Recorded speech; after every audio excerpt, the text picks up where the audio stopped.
മിഞ്ഞാന്ന് മുഖ്യമന്ത്രിയുടെ വാർത്താ സമ്മേളനം ഞാൻ കൃത്യമായി കേട്ടു, മനസ്സിലാക്കി.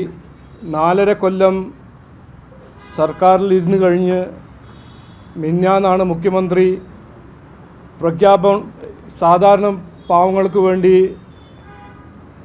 എത്ര പ്രഖ്യാപനം മിഞ്ഞാന്ന് ചെയ്യുന്നത്.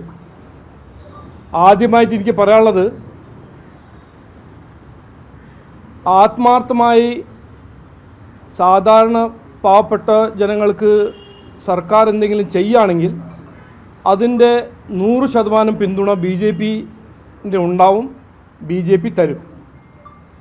പക്ഷേ 4.5 കൊല്ലം മുമ്പേ എല്ലാം ശരിയാവും എന്ന് പറഞ്ഞ് വോട്ട് നേടിയ മുഖ്യമന്ത്രി എന്തുകൊണ്ട് 4.5 കൊല്ലം മുമ്പ് വാഗ്ദാനം കൊടുത്ത കാര്യങ്ങൾ ഇലക്ഷൻ്റെ 1 മാസം മുമ്പ് പ്രഖ്യാപിക്കുന്നു? അതൊരു വാലിഡ് ചോദ്യമാണ്. എന്തുകൊണ്ട് 4.5 കൊല്ലം മിഞ്ഞാന്ന് പറഞ്ഞ കാര്യങ്ങളെല്ലാം ചെയ്തില്ല? എല്ലാം ശരിയാവും എന്ന് വാഗ്ദാനം കൊടുത്ത് വോട്ട് നേടിയ ഒരു മുഖ്യമന്ത്രി അല്ലേ? 9.5 കൊല്ലം മുഖ്യമന്ത്രി ആയി സർക്കാരിൽ നാടിനെ ഭരിച്ച മുഖ്യമന്ത്രിയല്ലേ? പിന്നെ ആശാ വർക്കേഴ്സാണോ, സ്ത്രീകൾക്ക് പെൻഷനാണോ, ക്ഷേമ പദ്ധതിയാണോ? ഇതെല്ലാം വാഗ്ദാനം കൊടുത്തത് 2021-ലായിരുന്നു. അപ്പോൾ എനിക്ക് 3 കാര്യങ്ങൾ കൃത്യമായി ചോദിക്കാനുണ്ട് മുഖ്യമന്ത്രിയോട്. ഇതാണോ നിങ്ങളുടെ ജനാധിപത്യ സംവിധാനം? ഈ ഡെമോക്രാറ്റിക് പ്രോസസ്സിൽ ഒരു മാനിഫെസ്റ്റോ വാഗ്ദാനം കൊടുത്ത് 4.5 കൊല്ലം ഒന്നും ചെയ്യാണ്ട് ഇലക്ഷൻ്റെ 4 മാസം മുമ്പ് പ്രഖ്യാപിക്കുന്ന ഒരു ജനാധിപത്യ സംവിധാനമാണോ ഇത്? ജനങ്ങളെ വഞ്ചിക്കല്ലേ? ഇത് ജനങ്ങളെ വിഡ്ഢിയാക്കുന്ന ഒരു രീതിയല്ലേ? ഇത് ആദ്യത്തെ ചോദ്യം. രണ്ടാമത്തെ ചോദ്യം എനിക്ക് ചോദിക്കാനുള്ളത്, ഒരു 5.5 ലക്ഷം 6 ലക്ഷം കോടി കടം ജനങ്ങളെ തലയിൽ വെച്ച് സൃഷ്ടിച്ച ഈ മുഖ്യമന്ത്രി ഈ ക്ഷേമ പദ്ധതിയും ഈ പ്രഖ്യാപിച്ച ഈ പദ്ധതികളെല്ലാം കടം വാങ്ങിച്ചിട്ടാണ് കാശ് കൊടുക്കുന്നത്. ഇത് എത്ര സമയം നടക്കും? ഇനി കുറച്ച് മാസം കഴിഞ്ഞിട്ട് ഇത് കൊടുക്കാൻ പറ്റാത്ത സമയമാവുമ്പോൾ സെൻട്രൽ ഗവൺമെൻറ്റിൽ നിന്ന് കാശ് കിട്ടുന്നില്ല എന്ന് പറയോ? ഇത് എൻ്റെ രണ്ടാമത്തെ ചോദ്യം. മൂന്നാമത്തെ ചോദ്യം, കേരള സർക്കാർ 10 കൊല്ലം ഭരിച്ച മുഖ്യമന്ത്രി നമ്മുടെ നാടിൻ്റെ ഇക്കോണമി ഒരു പോൺജി സ്കീമാക്കി മാറ്റിയില്ലേ?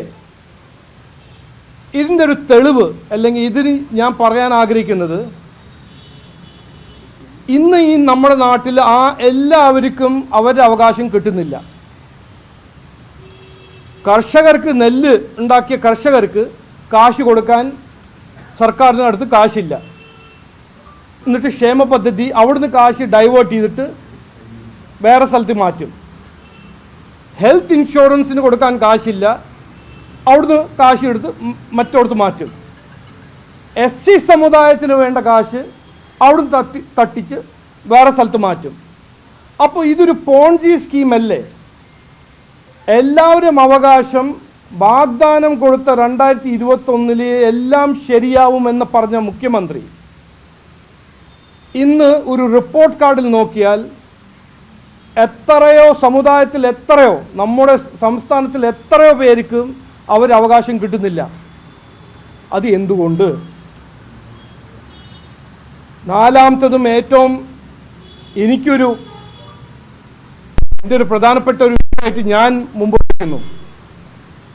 ആത്മാർത്ഥമായ മുഖ്യമന്ത്രിക്ക് സാധാരണ പാവങ്ങൾക്ക് സഹായിക്കാൻ ഒരു ആഗ്രഹം ഉണ്ടെങ്കിൽ അദ്ദേഹം ഇന്ന് 70 വയസ്സ് മേലെ ഫ്രീ ഇൻഷുറൻസ് സ്കീം പ്രഖ്യാപിക്കണം. അത് ജനങ്ങൾക്ക് ആവശ്യമുള്ള ഒരു ഇൻഷുറൻസ് സ്കീമാണ്. എത്രയോ മലയാളികൾക്ക് ഇത് ആവശ്യപ്പെട്ട ഒരു കാര്യമാണ്. ഇന്ന് അദ്ദേഹം ആത്മാർത്ഥമായ സാധാരണ പാവങ്ങൾക്ക് സഹായിക്കാൻ ആഗ്രഹിക്കുന്ന ഒരു മുഖ്യമന്ത്രിയാണെങ്കിൽ, അത് 4.5 കൊല്ലം കഴിഞ്ഞ് ആ ഒരു അവയർനെസ് ക്രിയേറ്റ് ചെയ്തിട്ടുണ്ടെങ്കിലും ഇന്ന് അദ്ദേഹം ഇത് പ്രഖ്യാപിക്കണം. PM ആയുഷ്മാൻ സ്കീം 70 വയസ്സിന് മേലെ മലയാളികൾക്ക് ഫ്രീ ആയിട്ട് കിട്ടും എന്ന് ഉറപ്പ് കൊടുക്കണം. അതിന് മുമ്പോട്ട് വരണം എന്ന് ഞാൻ പറയാൻ ആഗ്രഹിക്കുന്നു. ഒരിക്കൽ കൂടി പറയുന്നു, മുഖ്യമന്ത്രിയും കേരള സർക്കാർ MOU സൈൻ ചെയ്തിട്ടുണ്ട്. സൈൻ ചെയ്താൽ അതിന് ക്യാൻസൽ ചെയ്യാനോ വിഡ്രോ ചെയ്യാൻ ആ MOUയിൽ ഒരു പ്രൊവിഷൻ ഇല്ല. അത് മ്യൂച്വലി ആണ് അത് തീരുമാനിക്കേണ്ടത്, ഗവൺമെൻറ് ഓഫ് ഇന്ത്യയും ഗവൺമെൻറ് ഓഫ് കേരളയും. അപ്പോൾ മുഖ്യമന്ത്രിക്ക് അറിയാം, പാവപ്പെട്ട കുട്ടികൾക്ക് നല്ല വിദ്യാഭ്യാസം കൊടുക്കാനും അവർക്ക് അവരുടെ ആ വിദ്യാഭ്യാസത്തിൻ്റെ അവകാശം നേടാനൊരു വഴിയാണ് PM Shri excellence in education, national education policy. ഇത് ചവിട്ടി വെച്ചാൽ ഇതിൻ്റെ ഇരകൾ ആരാണെന്ന് നമുക്ക് എല്ലാവർക്കും കൃത്യമായി അറിയാം. ഇത് പാവപ്പെട്ട സാധാരണക്കാരുടെ കുടുംബത്തെ കുട്ടികളാണ്. അപ്പോൾ ഇതിൽ രാഷ്ട്രീയം കൊണ്ടുവരാൻ പാടില്ല, ഈ നാടകം നടക്കാൻ പാടില്ല. ഞങ്ങൾ കൃത്യമായി ആദ്യം പറഞ്ഞതാണ്, ഇതിൽ രാഷ്ട്രീയത്തിൻ്റെ ഒരു ആവശ്യമില്ല. ഇത് കുട്ടികളുടെ ഭാവിക്ക് വേണ്ടി നല്ല സ്കൂൾ ഉണ്ടാക്കുന്നു, അതിന് കാശ് തരുന്നു. ഒരു മോഡേൺ കരിക്കുലം ഫ്രെയിംവർക്കിൽ ഒരു നാഷണൽ എഡ്യൂക്കേഷൻ പോളിസി നല്ലൊരു ഭാവിക്ക് വേണ്ടി ഉണ്ടാക്കുമ്പോൾ എന്തിനാണ് ഇതിൽ CPIയും CPMും അവർ നാടകവും രാഷ്ട്രീയം കൊണ്ടുവരുന്നത്? ഇത് അവർ പറയണം. ഇത് ഞങ്ങൾ ഈ വരുന്ന ഇലക്ഷനിൽ ഒരു വലിയൊരു ഇഷ്യൂ ആക്കി ഡിബേറ്റ് ചെയ്യാൻ ആഗ്രഹിക്കുന്നു. ഞാൻ ഇന്ന് ഉറപ്പ് തരുന്നു, വിദ്യാഭ്യാസ മേഖല, ആരോഗ്യ മേഖല, ഇതിൻ്റെ വീഴ്ചയും തകർന്നു കിടക്കുന്ന ഈ ഒരു സ്ഥിതിയും ഇത് ഒരു ഇലക്ഷൻ ഇഷ്യൂ ആയിട്ട് മാറും. ഞാൻ ഇപ്പോഴും എൻ്റെ ഒരു റെസ്പെക്റ്റ്ഫുൾ ഒരു റിക്വസ്റ്റാണ് മുഖ്യമന്ത്രിയോട്. ഇത് കുട്ടികളുടെ ഭാവിൻ്റെ കുറിച്ച് നിങ്ങൾ ഈ പോളിറ്റിക്സ് കളിക്കരുത്, അവരുടെ ഭാവി ബാധിക്കരുത്. PM ശ്രീ വഴിയും നാഷണൽ എഡ്യൂക്കേഷൻ പോളിസി വഴിയും സർവശിക്ഷ അഭിയാൻ വഴിയും കുട്ടികൾക്ക് നല്ലൊരു ഭാവി സൃഷ്ടിക്കാൻ നമ്മളെല്ലാവരുടെയും ഒരു കടമയാണ്, രാഷ്ട്രീയക്കാരെല്ലാവരുടെയും കടമയാണ്. അങ്ങനെയാണ് കാണേണ്ടത്.